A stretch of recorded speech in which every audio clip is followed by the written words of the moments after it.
Hello dear students, so hope you enjoying this Gyanmi app and यहाँ पर अभी आज हम लोग कर रहे हैं क्वेश्चन नंबर 3। यहाँ पर क्या सॉल्व कर रहे हैं क्वेश्चन नंबर 3, तो चलो फटाफट से क्वेश्चन पढ़ लो। On comparing the ratios A1 by A2, B1 by B2 and C1 by C2, find out whether the following pair of linear equations are consistent or inconsistent। तो यहाँ पर क्वेश्चन पढ़ के सबसे पहले क्या क्वेश्चन दिमाग में आया? सर क्वेश्चन हार्ड है या इजी? नहीं, सबसे पहले क्वेश्चन में क्या आया होगा कि भाई सर कंसिस्टेंट और इनकंसिस्टेंट क्या है, राइट? सबसे पहले यही क्वेश्चन आना चाहिए, अगर नहीं आया तो आना चाहिए। कंसिस्टेंट क्या है और इनकंसिस्टेंट क्या है? तो चलो पहले अंडरस्टैंड करते हैं कंसिस्टेंट क्या है। कंसिस्टेंट का बेसिक मतलब हो जाता है कि भाई सॉल्यूशन आपके पास होना। क्या होता है? आपके पास सॉल्यूशन होना। और इनकंसिस्टेंट का मतलब हो जाता है सॉल्यूशन आपके पास नहीं होना। किस चीज का सॉल्यूशन? तो pair of linear equation in two variable का। मतलब कि आपके पास एक पेयर है और दूसरी पेयर है। जैसे कि यहाँ पर दो इक्वेशन दिए हुए, मतलब कि एक इक्वेशन है दूसरी इक्वेशन है, तो ये दोनों जो एक पेयर बनाते हैं, इसका सॉल्यूशन आपके पास है। अभी सर सॉल्यूशन से आपका क्या मतलब है? तो सॉल्यूशन से मेरा मतलब है कि आपके पास जो लाइन थी, इसकी एक लाइन होगी राइट, और L1 और उसकी एक लाइन होगी L2।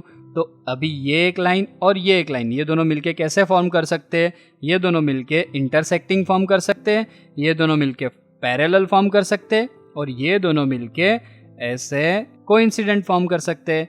तो आपने अगर नोट किया हो या तो आपको पता हो, तो इंटरसेक्टिंग का मतलब है वहां पर सॉल्यूशन आपको पता है कि ये यूनिक सॉल्यूशन है। क्या है? Unique solution, right. और दूसरा है कोइंसिडेंट। तो कोइंसिडेंट मतलब हर एक पॉइंट उसका आंसर है। जितने भी पॉइंट आप अज्यूम कर सकते हो लाइन पे, सारे ही उसके आंसर है। पैरेलल का मतलब क्या होगा? तो पैरेलल के पास कोई भी आंसर नहीं है। क्यों? क्योंकि वो लाइन कभी भी एक दूसरे को इंटरसेक्ट करती ही नहीं है, तो फिर उसका कोई भी सॉल्यूशन नहीं है। अभी सॉल्यूशन से मतलब है एक्स और वाई का आंसर। एक्स और वाई का आंसर आपके पास है, तो यहाँ पर है भाई, ये जो पॉइंट आएगा इसका कुछ ना कुछ तो वैल्यू होगा, जैसे कि 1, 2 या कुछ भी आंसर।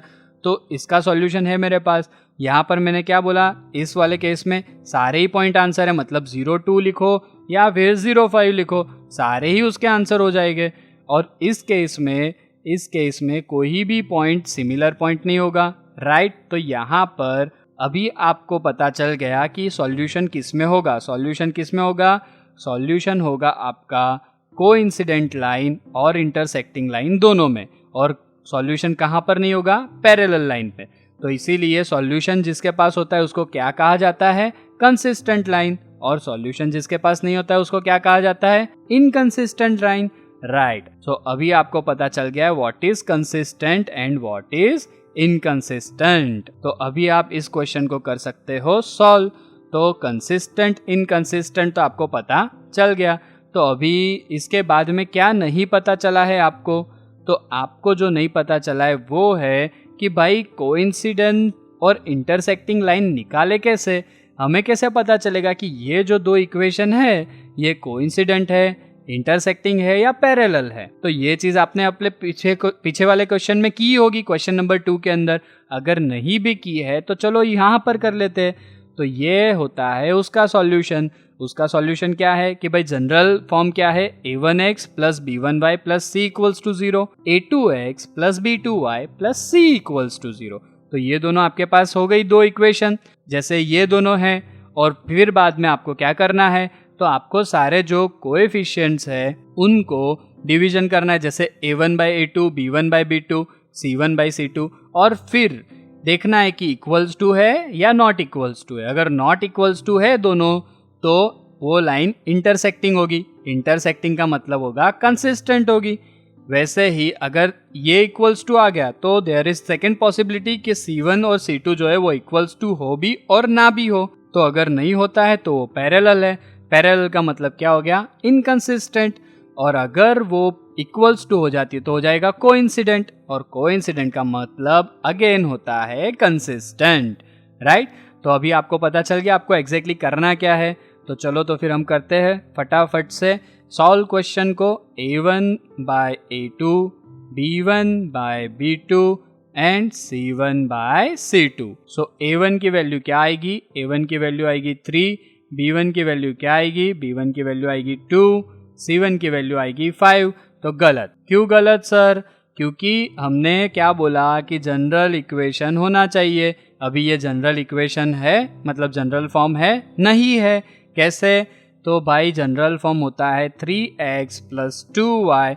5 जो राइट साइड है उसको लाना पड़ेगा लेफ्ट साइड, लेफ्ट साइड लाओगे तो साइन चेंज हो जाएगी, पॉजिटिव से वो नंबर हो जाएगा नेगेटिव। तो इसीलिए C1 की वैल्यू हो जाएगी -5। C1 की क्या वैल्यू हो जाएगी? -5। अभी आपको ऐसे लिखना हो और फिर आंसर देना हो तो भी चले, या तो फिर जैसे मैं अभी सेकंड में आंसर देता हूँ कि भाई सेकंड में क्या दूंगा? A2 is equals to 2, B2 is equals to -3, और डायरेक्ट ही दे के मैं बता रहा हूँ कि जो C2 इक्वल्स टू है वो है -7। तो इस तरीके से आप इसका आंसर डायरेक्टली भी लिख सकते हो। तो चलो डायरेक्टली अभी लिखना आ गया, वेरी गुड। सो यहाँ पर करते हैं आगे क्वेश्चन को सॉल्व। क्वेश्चन कैसे करना है? तो भाई चेक करना है कि A1 बाई A2 वो B1 बाई B2 से इक्वल्स टू होता है या नहीं। तो यहाँ पर सबसे पहले A1 बाई A2 देख लेते हैं, वो है 3/2, और B1 बाई B2 देख लेते हैं 2/-3। तो आपने क्या देखा यहाँ पर आपने देखा कि 3/2 इज नॉट इक्वल्स टू -2/3। इसीलिए ये कौन सी लाइन हो गई? ये लाइन हो गई इंटरसेक्टिंग लाइन।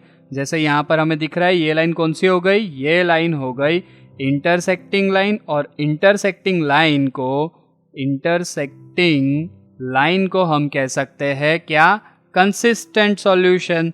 तो इसका सॉल्यूशन में क्या लिख सकता हूँ? इसका सॉल्यूशन में लिख सकता हूँ कंसिस्टेंट सॉल्यूशन, राइट।